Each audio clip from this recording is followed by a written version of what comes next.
Yeah, thank you very much. It is a pleasure to be with all of you, and this is my first time attending the Open Data Science conference, but it was great to be invited, and I am very excited to tell you about the recent work that we've been doing in the multi-agent team in DeepMind. So let me start by telling you about an overview. So I'm going to be talking first about how multi-agent reinforcement learning is, what it is, and then framing it as if it's a tool. And then that tool is going to be used. It's going to be used in two different ways, and I'm going to walk you through those. And one of them is as a scientific tool, as a way to inquire about interesting social phenomena in the real world. And then at the end of the presentation, I'm going to be talking about how we can be using also the multi-agent reinforcement learning to carve a path towards artificial general intelligence. So to start with, so talking about reinforcement learning, right?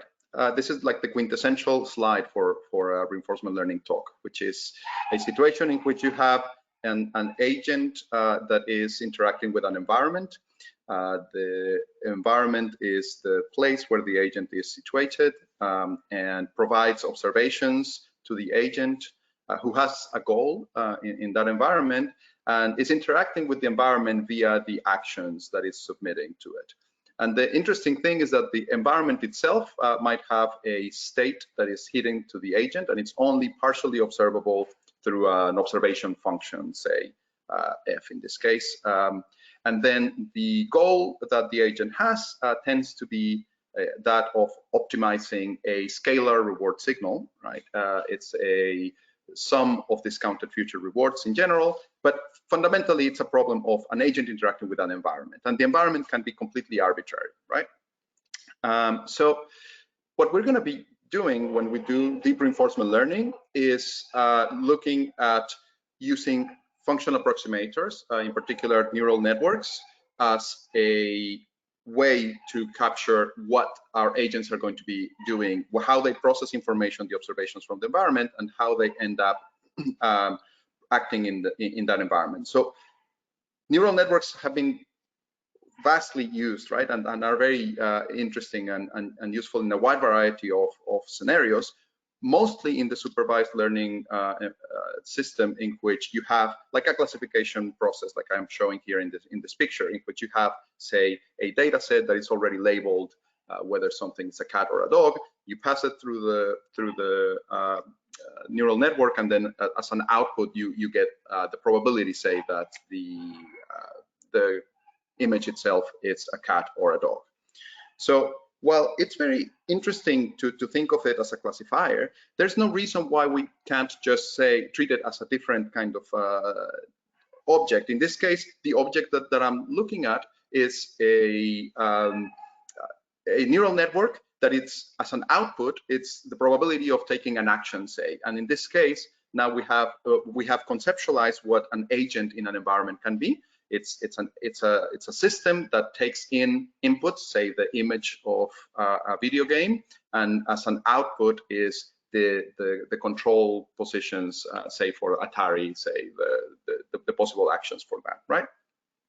And this has been very successful. In particular, DeepMind has been training a lot of these deep reinforcement learning agents to solve very challenging problems in the space of AI. So what I'm going to now change track a little bit is say, okay, well, we can think of this reinforcement learning as a system that takes observations and actions, but more importantly, we can think of a situation in which the environment has multiple agents. So this is now, we're now in the realm of multi-agent reinforcement learning.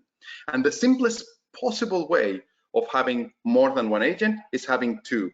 And the simplest possible way of having two agents in an environment is when the other agent in the environment, it's a copy of yourself, right? So this is what people talk to and refer to as self-play, where you have a single agent that it's playing in a two-person game, in a two-player game against itself and learning from that experience, right?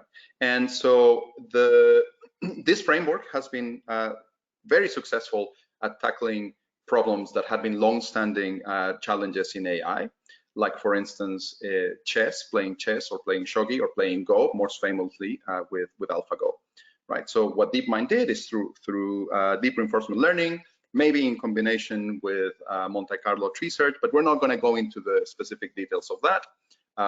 With self-play, being able to learn how to play each of these games at a superhuman level, right? And so the idea is that this is purely based on interactions with an environment. There's no human data in the loop. You are learning out of interactions with previous versions of yourself. And in this case, I'm just showing a graph of what happens over time when you are training a neural network and this AlphaZero architecture in particular, and how it mastered in the sense of being the top player in those three games, chess, shogi, and Go. But of course, there's more things that we can do, right? So we can extend the same methodology to something much more sophisticated. For instance, a game in which you don't have a perfect information based on just the board of the game, but something much more dynamic, much more sophisticated. And in this case, we're talking about the capture the flag work that my colleagues Max Jaderberg and others published in 2019, in which you are now training reinforcement learning agents in a partially observable, multi-agent, cooperative, competitive environment with much more smooth interactions and transitions rather than this discrete sort of put a chip or a piece in this particular location in the board. Now we're talking about controlling an agent in the way that it moves, in the way that it partners. It needs to, in some ways, reason about the state of other individuals. And of course, I would be remiss if I were not to mention an even more challenging problem that is more recent, which is of course the case of AlphaStar, in which an artificial learning agent, it's worked with Oriol Vinyals and others in 2019, a reinforcement learning agent was able to beat grandmasters, achieve grandmaster level and beat grandmasters at the game of StarCraft 2, right? So if you think about the complexity of the games that I was talking about, each of these generations, successive generations of agents, are tackling a much higher, more sophisticated, more dynamic problem.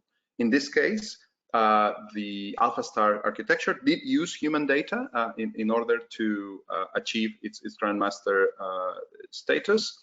But of course, there's nothing in principle that makes it so that you have to have that, right? It could be that the agent would be able to learn purely from experience, even though that's more challenging. But in principle, it's a pure interaction with an agent and the environment that makes this possible. Now, the interesting thing about AlphaStar is that unlike some of the previous versions of those games that I was telling you with self-play, in AlphaStar, we had a much more sophisticated system of prior agents. There was an AlphaStar league. It was when we called an agent that was playing, when we are saying that we have an agent that can play StarCraft, what we actually have is a whole population of agents that can actually best respond to one another.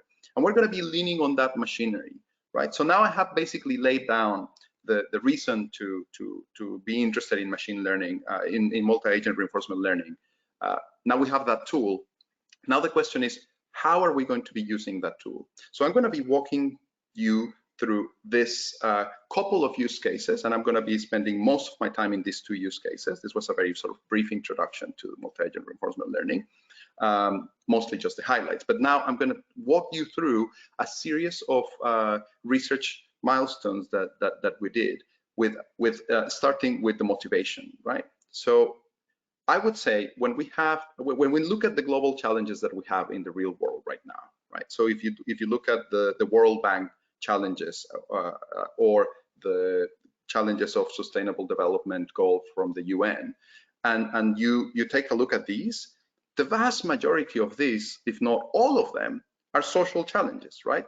Obviously, they have a technological component, but for the most part, it's all about a coordination or cooperation at a global scale, but also at local scales, right? So if we're talking about, for instance, issues of quality of education. For instance, we're talking about a social problem, about social interactions. It's about policy, it's about interactions with governments, it's about moving parts of many different agents that have different agendas, maybe different affordances. So if we are going to be using artificial intelligence not to play games, but to affect change in the real world, then more focus on the social aspect seems to be key. Now, I'm not going to claim that we have solutions to all of these right now. Of course, this is a long process. These are the biggest challenges that exist.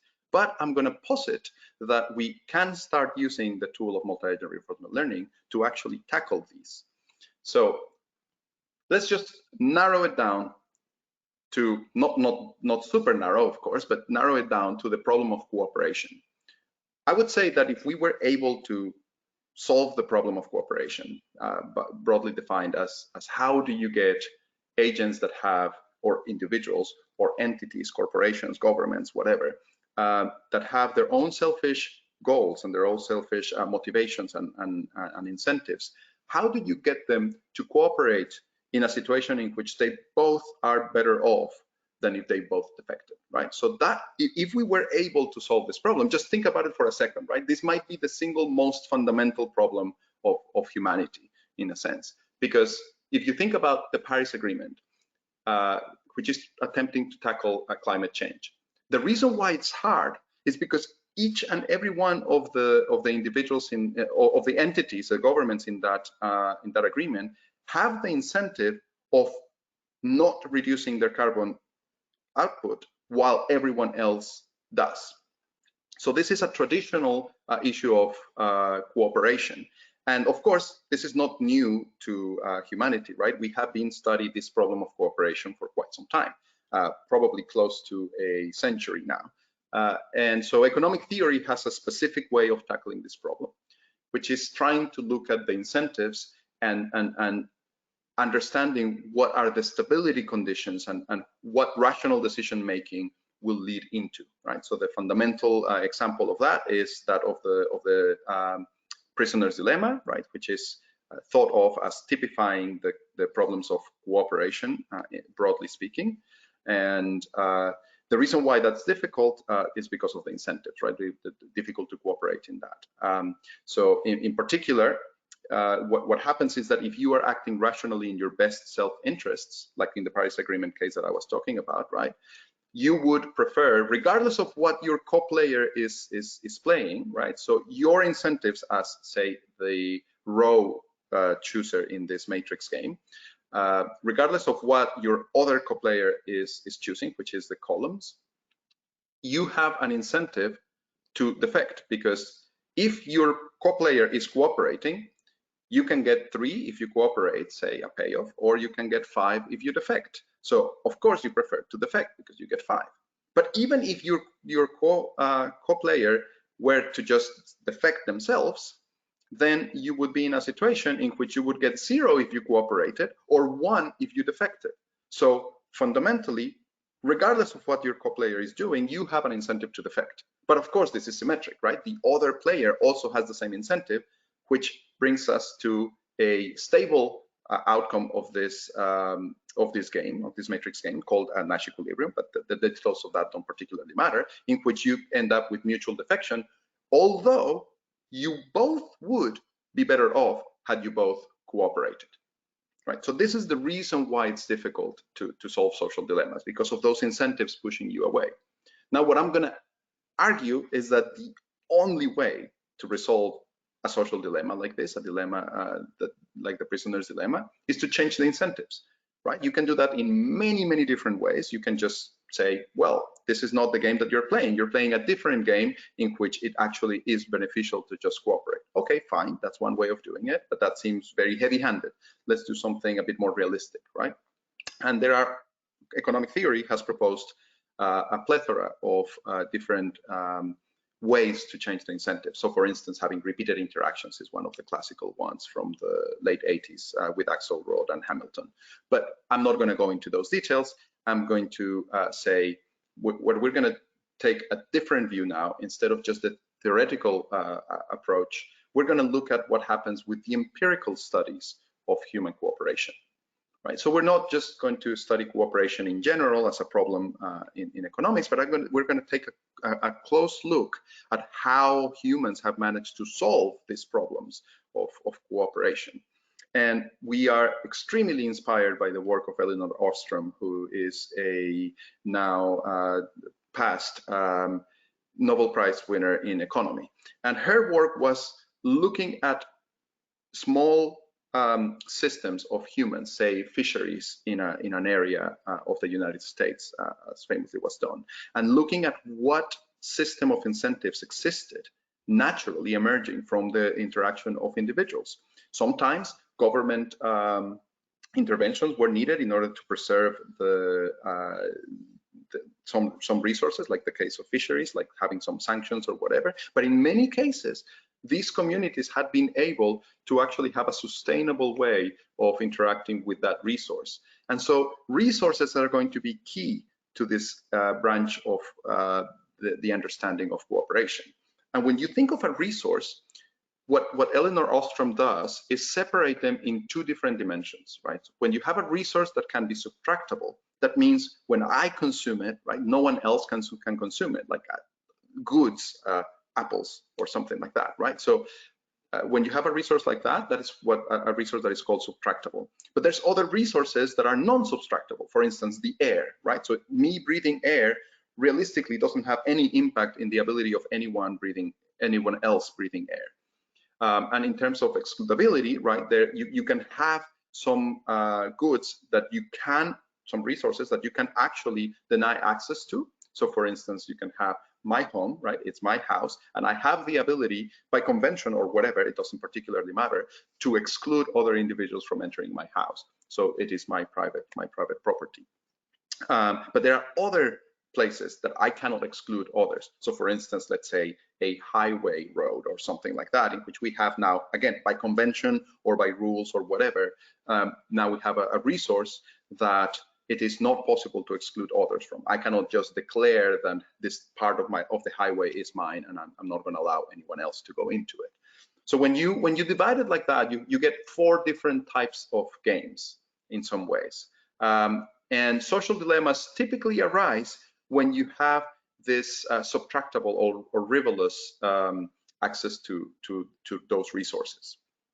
And so this leads to a categorization, and I'm going to talk to you about a couple of these, right? So one of them is that of the tragedy of the commons, right? So when you have a system in which a resource is non-excludable, like for instance a forest, so you cannot exclude others from entering that forest, but it is rivalrous, right? So when you cut a tree or an area of forest, then no one else can use it. And this is unfortunately a picture of my home country in Mexico, where some people were going in and razing down areas of forest so that they can transform it into arable land. And of course, this is a social dilemma, right? Because they themselves benefit from doing this by creating arable land that then they can work and get some income from, right? So there's a selfish incentive to do this. But of course, they're destroying a resource that we all benefit from. So let me talk about how we are going to be abstracting these kinds of problems. We're going to be transforming them into a toy example that captures most of those properties. Like in this case, we have a area where agents can be running around and collecting apples. The apples respawn at a particular rate, but if you over harvest them, then they never come back, right? So this is how we capture it. And what I'm going to be walking you through is a series of research papers that we have come out from my research group, in which we end up resolving this tragedy of the commons in many different ways. So in particular, yes, so the apples regrow as long as there's at least one in a patch, and they can do that. So let me show you this this video in which you have 2 agents interacting in this environment. They go in, collect apples, and you can see that the apples are regrowing. They never end up destroying the resource because there's not enough of them to be a problem, right? So they're able to harvest sustainably these apple patches. So that's great. If you have too many, however, then you end up in a situation in which you would destroy the commons. And so what we found out in work from my colleague Joe Lebo in 2017 is that when you allow the agents to have the ability to remove some of the other agents, right, from the pool, like you give them a fine, you put them in the logbox for a few time steps, and then they can come back out into the environment, then this suppresses the ability of the whole population as a whole to overharvest, which actually resolves the problem, the tragedy of the commons. So here is just a plot of showing you that indeed the ones that are consuming the most are the ones that are attacked the most, so the ones that are removed. A different kind of problem is, okay, well, we talked about commons. Well, with a resource being non-excludable, what if we could make them excludable? Right, so instead of having a situation of open map like this, we add some walls so that now each independent area is now defensible, right? So a single individual inside of these 4 regions would be able to defend it and harvest it in a sustainable manner. So that's great. That resolves the social dilemma. The resources are still harvested sustainably, but of course it creates the problem of, if you have more agents than regions, now all of a sudden there's a huge issue of inequality.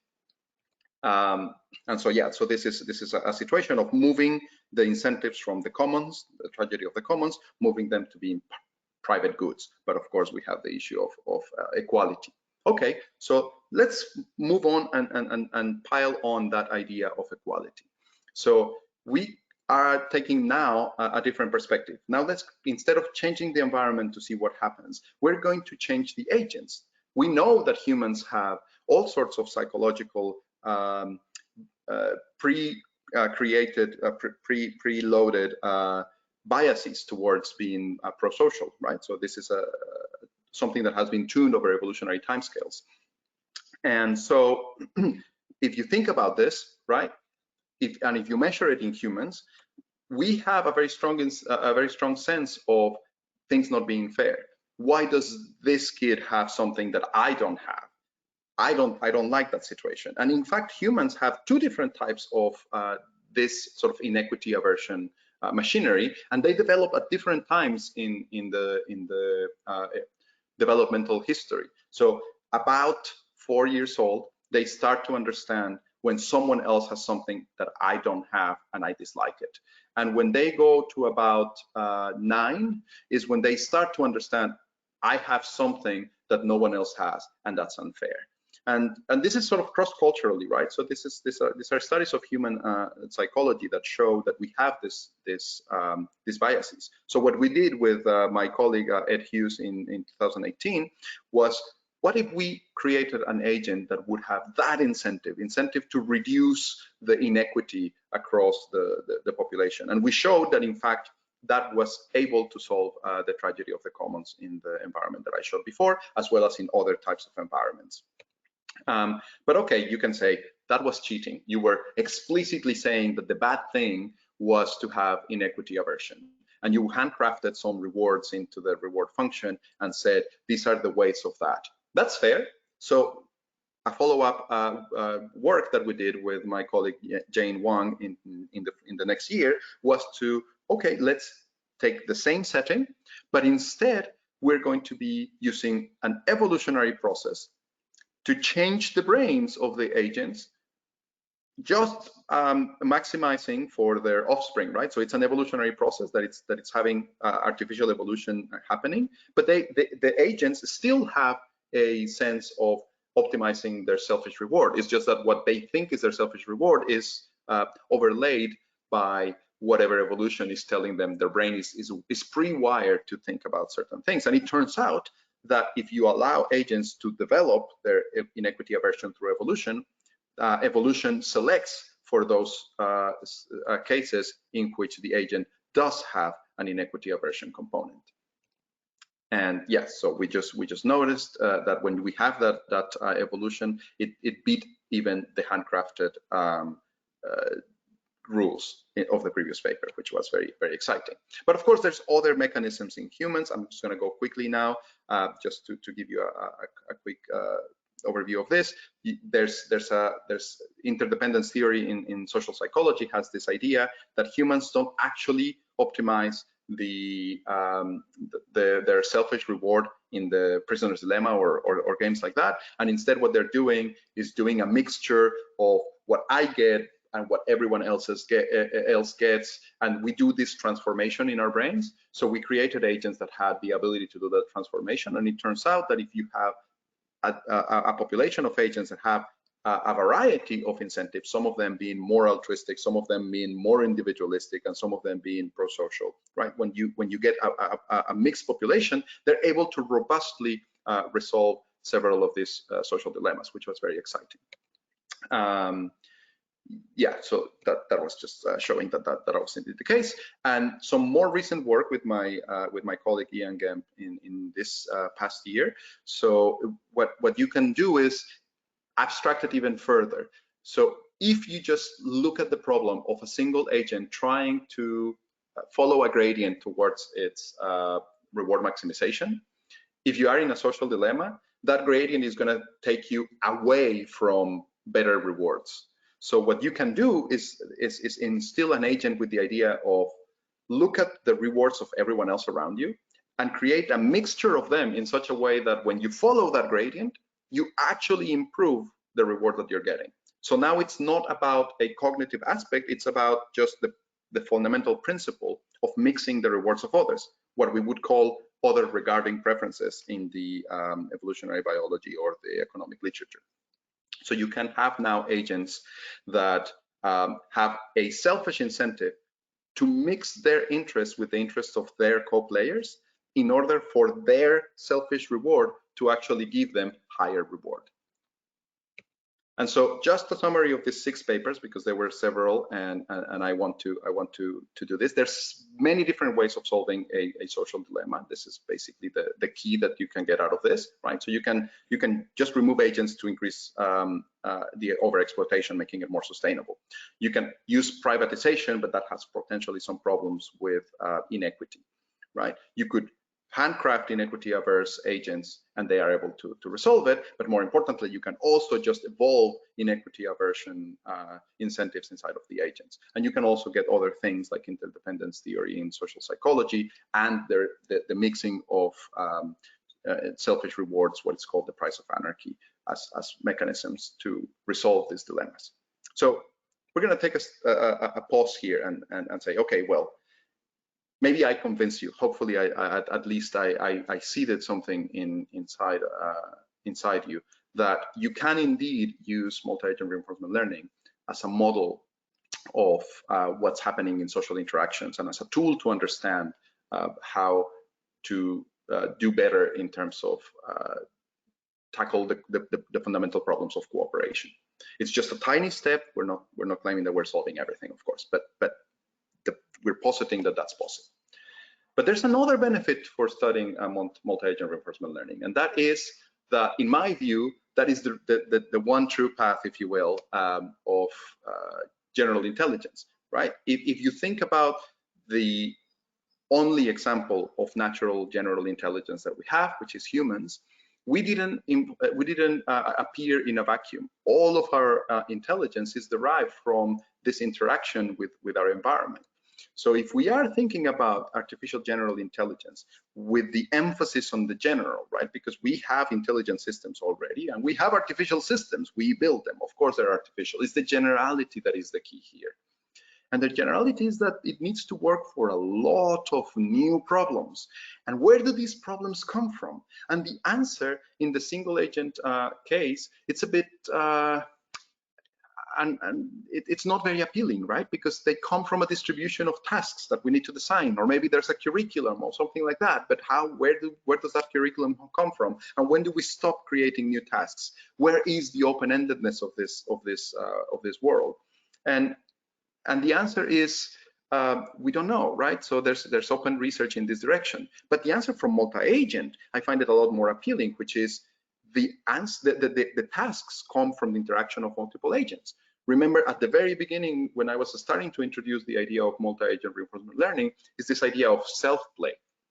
Intuitively, the reason why self-play was so interesting and so useful was because you had an opponent that was actually right at the level of skill that you needed in order to learn something from it, right? If you think about it, if you just try to play against a world leader in Go, a world champion in chess, and they are playing at full strength, you're probably not going to learn much.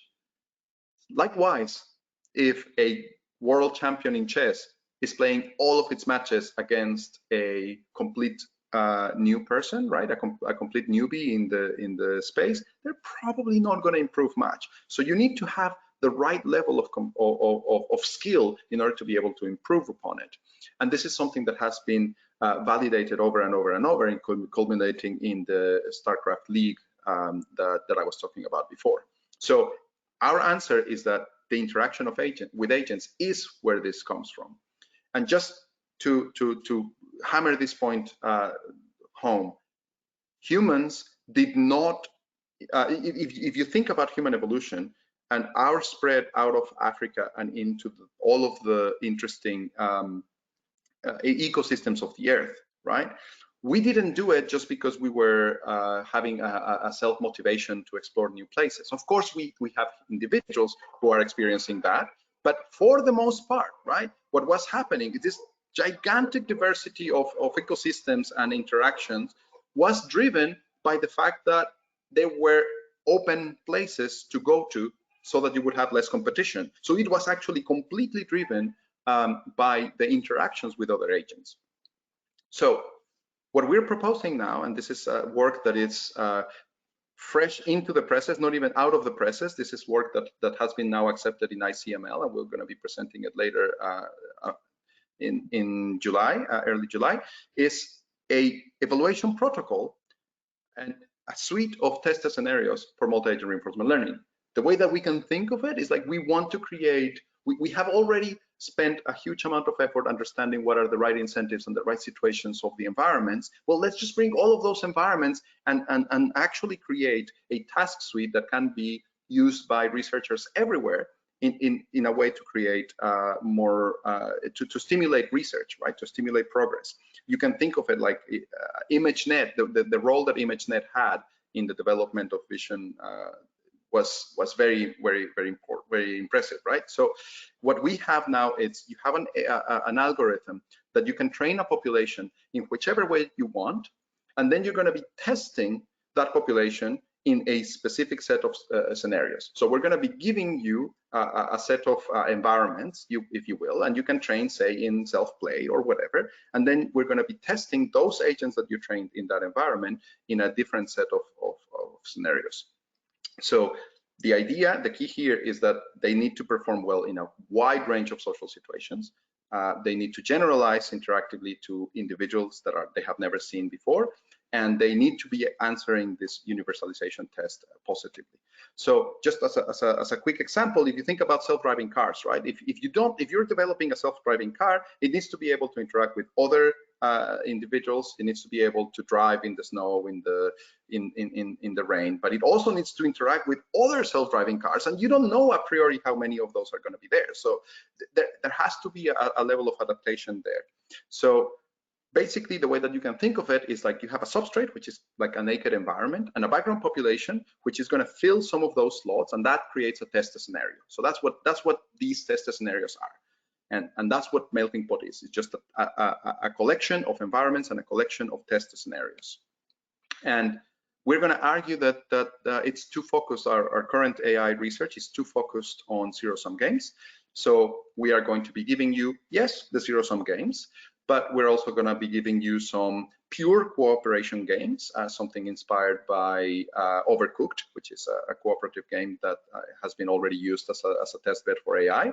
Also, we're going to be giving you coordination games that are not just pure cooperation.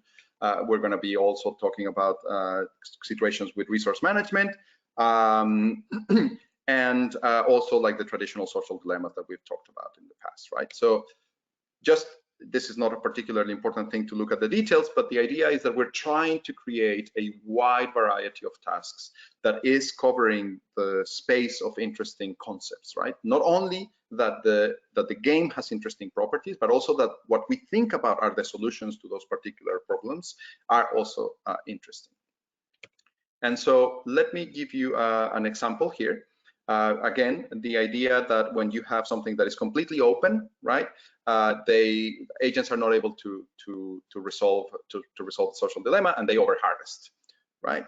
So let me quickly go to the next case.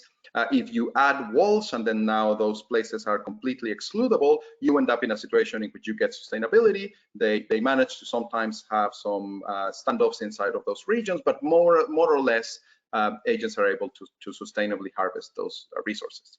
However, if we just remove that wall, you could imagine a situation in which, well, you just have two agents and they just cooperate within the space to resolve the dilemma. But when you do that, they actually we can create agents that do that and train them specifically to be good partners, and they never go to the other side, and this is sustainable. But if you just train directly on this environment, right, our agents end up over harvesting and end up in situations in which those patches are destroyed. You can see very much the difference that in the left, these patches are exhausted, whereas in the right, they continue to have sustainability over long periods of time. So maybe I'm going to skip this example. This is just a similar example of a different matrix game. In this case, instead of prisoner's dilemma, is the stack hunt. The key takeaway there is that if you create agents that are optimizing just collective return, they get very good in training, but very bad results in testing. And just to give you an idea of other possible games here, we have the zero-sum traditional shooter, if you will, King of the Hill. We can have that kind of game with different scenarios, and something even more sophisticated and more abstract, like metabolical cycles, right? So we have situations in which we have some simulated chemistry, and agents need to be participating in those autocatalytic cycles and creating them. So it's a wide range of multi-agent interactions. And just sort of a brief overview of, we have here the different substrates in each of these groups, right? So each of these groups have different rules, and it's okay to just train a population for each of them independently. Although you could, in principle, create an agent that would be able to generalize across all of them if you wanted. That's okay, because it's just a test time evaluation, and so this just gives you an idea of the scale. We have 80-something scenarios, right, with 21 substrates, and so and these are 2D environments, so they are relatively inexpensive to run into. So they're designed to be accessible to a community of researchers rather than just the biggest players in the AI labs that are privately owned. Right, so the idea is to create this as a test bed, and just like a little bit of results is that our VMPO agent of the several agents that we tried happened to do the best sort of overall across all of these scenarios. But I mean, the results are not what is the interesting bit about this. The task suite itself is the goal. So just in summary of this last part, this melting pot thing, is that it compares population learning algorithms and how they zero-shot generalize to novel social situations. And it's a suite of 85 different test scenarios covering a wide range of social behaviors. And of course, we would like to continue developing more and more scenarios and more substrate for this, but it's going to be open sourced in July. In time for the ICML talk. And so I think with that, I am done, and we have just a few more minutes. I'm just going to zoom out and say, we started with this idea of game theory and reinforcement learning, and I showed you that when you combine these things, you get a new tool, multi-agent reinforcement learning, that then you can use both for science and for research into technologies that are more generally intelligent. And so if you get nothing else out of this talk, it's basically this, right? So we can use this as a tool for two different purposes. And with that, thank you.